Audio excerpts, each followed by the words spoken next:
Hello everyone, welcome to my channel. तो आज मैं लेकर आई हूँ एक नया वीडियो जिसमें नए नए ऐसे जुगाड़ है जो हमारे जो डेली के काम होते हैं उनको आसान करने में हमारी मदद करेंगे और हमारे काम जो जिनमें हमारा ज़्यादा समय जाता है उनको कम टाइम में पूरा करेंगे। तो बढ़ते हैं पहले टिप की तरफ।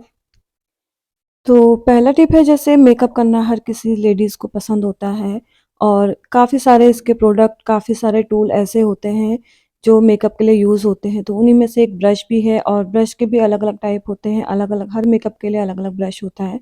तो जैसे ब्लश लगाना है या कॉन्टूरिंग जो भी आपको करना है, अगर आपके पास ब्रश अवेलेबल नहीं है तो एक ही ब्रश को हम हर तरीके से यूज़ कर सकते हैं। जैसे इसमें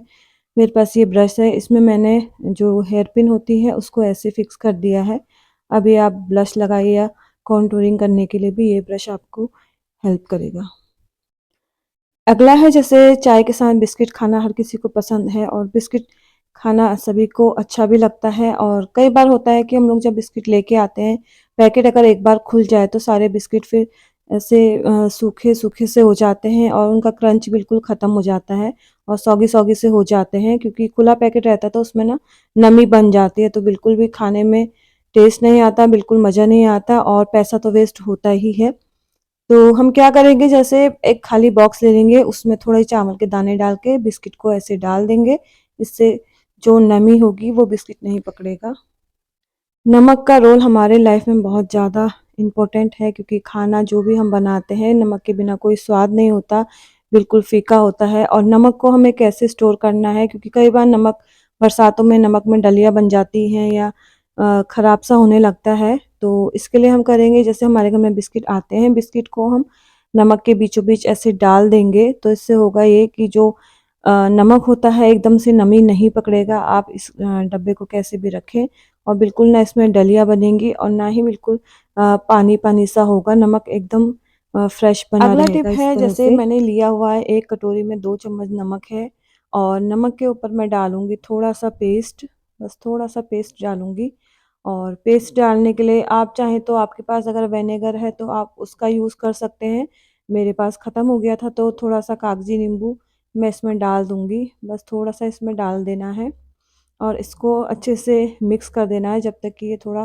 पतला हो जाए और थोड़ा इसको ऐसे फेंट लेंगे अच्छे से। जो नमक है वो अच्छे से इसमें घुल जाएगा तो थोड़ा ये पतला हो जाएगा और इस तरह से इसको फेंटते-फेंटते जब ये इस फॉर्म में आ जाए उसके बाद हम क्या करेंगे, इसको हम लेंगे क्लीनिंग के लिए यूज़ करेंगे और इससे आप यकीन मानिए बहुत अच्छी क्लीनिंग भी होती है। जैसे होता है हम लोगों के जो टैप होते हैं वॉश बेसिन के पास और सिंक के पास पानी के ही धब्बे उनमें पड़ जाते हैं और वो काफ़ी हार्ड होते हैं, तो निकलते नहीं हैं एकदम से। तो इसके लिए क्या करेंगे, जो मैंने ये बनाया हुआ है इसको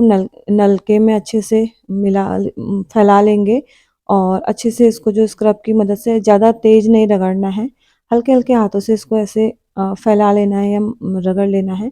और थोड़ी देर में आप देखेंगे कि इसका जो सारा पानी के धब्बे जो भी स्टेन इसमें लगे हुए हैं, क्योंकि हार्ड वाटर के रह जाते हैं इसमें। इस तरह से अगर हम इस सॉल्यूशन का यूज़ करें हफ्ते में दो 2 बार भी करेंगे तो जो भी गंदगी टैब में इकट्ठा नहीं होगी और जल्दी-जल्दी हम करते रहेंगे तो इसमें ज़्यादा दाग नहीं लगेंगे और आसानी से ये साफ़ हो जाएगा। ये देखिए दोनों के दोनों टैब मेरे एकदम क्लीन हो गए हैं और इससे चिकनाई भी बिल्कुल निकल जाती है और जो दाग होते हैं वो तो निकलते ही हैं। और एक बार ज़रूर आप भी ये ट्राई कीजिए। अगला है, जैसे गुड़ खाना सभी को पसंद है, गुड़ बहुत ज़्यादा हमारे लिए अच्छा होता है और इसको जैसे स्टोर करने के लिए, क्योंकि गुड़ ऐसा होता है कि ज़रा-सा भी इसमें मॉइस्चर आ जाए तो सारा गल जाता है और ख़राब हो जाता है, खाने लायक बिल्कुल नहीं रहता है। तो अगर हम इसको कहीं स्टोर कर रहे हैं और जैसे किसी बॉक्स में हमने रखना है तो उससे पहले ऐसे एक साफ पेपर इसमें ऐसे फ़ोल्ड करके नीचे इसकी तली में बिछा लेना है और जब इसको हम अच्छे से बिछा लेंगे उसके बाद जो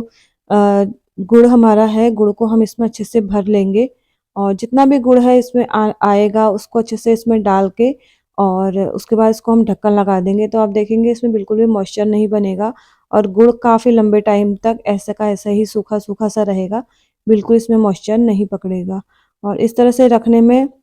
काफ़ी टाइम तक गुड़ को आप यूज़ कर सकते हैं और ये बिल्कुल भी ख़राब नहीं होगा।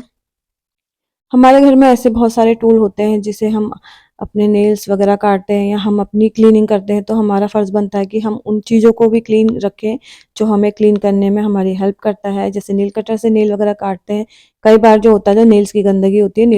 नेल कटर में ही रह जाती है और उन छोटी-छोटी चीज़ों पे हमारा ध्यान नहीं जाता है। तो इसके लिए जैसे वैसलीन हमारे पास होता है ये है और एक जो ईयरबड होते हैं उसमें थोड़ा-सा वैसलीन लगा के इसको अच्छे से नेल कटर में ऐसे फैलाएँगे, ऐसे हल्के-हल्के हाथों से इसको रब करेंगे और आप देखेंगे कि कितनी सारी गंदगी जिसपे हमारा ध्यान भी नहीं जाता है, ये देखिए। और ये आपको दिख रहा होगा सारी जो गंदगी है इसमें वैसलीन से निकल के ईयरबड जो भी है वो व्हाइट से एकदम काला हो गया है। तो इस तरह से जो छोटे-छोटे टूल होते हैं जो हम अपनी क्लीनिंग के लिए यूज़ करते हैं तो उसको भी हफ़्ते में 1 आधा बार उससे भी हमें क्लीन करना चाहिए। क्योंकि जब हम नेल काटते हैं सारी जो नेल्स की गंदगी है उसी में आ जाती है। वापस से हम नेल काटेंगे तो वो गंदगी फिर हमारे नेल्स में दोबारा से आएगी। इससे थोड़ा बीमारियों का भी डर रहता है। तो इस तरह से हम इन चीज़ों की भी क्लीनिंग करेंगे तो ये चीज़ें काफ़ी लंबे टाइम तक क्योंकि जो वैसलीन इसमें लगी हुई है ना तो वो इसको जो जंग लग जाता है वो भी बिल्कुल भी जंग भी नहीं लगने देगी और काफ़ी टाइम तक ये भी आपका चलेगा। नेक्स्ट है जैसे हम लोग कभी पेन का यूज़ करते हैं या पेन का यूज़ करते-करते कभी हमारे हाथ में लग जाती है इंक और आसानी से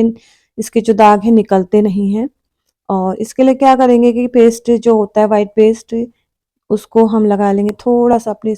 फिंगर में लगा लेंगे इस तरह से जहाँ पर भी आपके पेन लगा हुआ है और उसको हल्के-हल्के हाथ से ऐसे मसलना है बिना पानी के। तो ये देखेंगे थोड़ी देर इसको ऐसे ही मसलने के बाद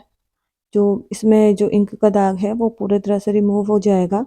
और ज़्यादा आपको इसके लिए कुछ रगड़ना नहीं पड़ेगा क्योंकि कई बार होता है ना हम बहुत सारा रगड़ देते हैं और हाथों में भी दर्द हो जाता है। तो बस हमें रगड़ना कुछ नहीं है, बस थोड़ा-सा पेस्ट लगा के इसको हल्के हाथों से रब करना है और उसको बाद में आप वॉश कर लीजिए और आप देखेंगे रिज़ल्ट आपके सामने है, बिल्कुल भी आपको कहीं पर भी इंक का दाग नहीं दिखेगा और फिर एक ड्राई तौलिए से आप अपना हाथ पोंछ लीजिए और ये देखिए पेन का दाग बिल्कुल भी निकल गया है, बिल्कुल नहीं दिख रहा है और साफ़ तौलिए से हाथ को पोंछ लीजिए और इस तरह से पेन के दाग आराम से रिमूव किए जा सकते हैं। नेक्स्ट है जब भी हमें ऐसे पिन के जो बाज़ार से हम सेफ्टी पिन ऐसे लेकर आते हैं ना तो इस तरह से ये डली हुई होती है वहीं से। जो इनका जो सर्कल वाला जो पार्ट होता है वो ऐसे पिन के अंदर डाले रखते हैं और जैसे कई बार होता है हमें जल्दीबाजी में पिन निकालनी है, अगर हमें बीच की कोई सी भी पिन निकालनी है तो हमें सारी की सारी पिन ऐसे निकालनी पड़ती है। फिर उसको जो पिन हमें चाहिए वो लेकर फिर बाकी पिन इसमें दोबारा से हमें रखनी होती हैं। तो इसमें काफ़ी सारा टाइम चला जाता है और जल्दीबाजी में इतना सारा ये काम हम कर भी नहीं पाते हैं और इससे क्या होता है पिन हम ऐसे ही छोड़ देते हैं और बिखर जाती है, इधर-उधर गुम हो जाती है। तो हमें करना क्या है कि जैसे एक पिन को हम खोल लेंगे और जो चौड़ा वाला हिस्सा है सर्कल वाला नहीं इसके अंदर डाल के चौड़े वाले हिस्से को हम पिन के अंदर ऐसे डालते चले जाएँगे। सारी की सारी पिन इसी तरीके से हम डालेंगे और जब भी हमें पिन निकालनी होगी तो हमें पूरी पिन आगे से पीछे तक निकालनी नहीं पड़ेगी, चाहे हमें बीच की पिन भी चाहिए तो हम ईज़िली उसको निकाल सकते हैं दूसरी साइड से। सारी की सारी पिन निकालने की बिल्कुल भी ज़रूरत नहीं होगी और इस तरीके से क्या होता है कि जल्दीबाजी में जो हमारे काम ख़राब होते हैं वो भी नहीं होंगे और चीज़ें बिखरेगी भी नहीं और ऑर्गेनाइज़ भी रहेगी क्योंकि ये छोटी-छोटी चीज़ें जब हमारे ऐसे बिखर जाती हैं, पहले तो मिलने पे नहीं आती और जब हमें ज़रूरत होती है उस टाइम पे तो बिल्कुल भी नहीं मिलती है और घर में कभी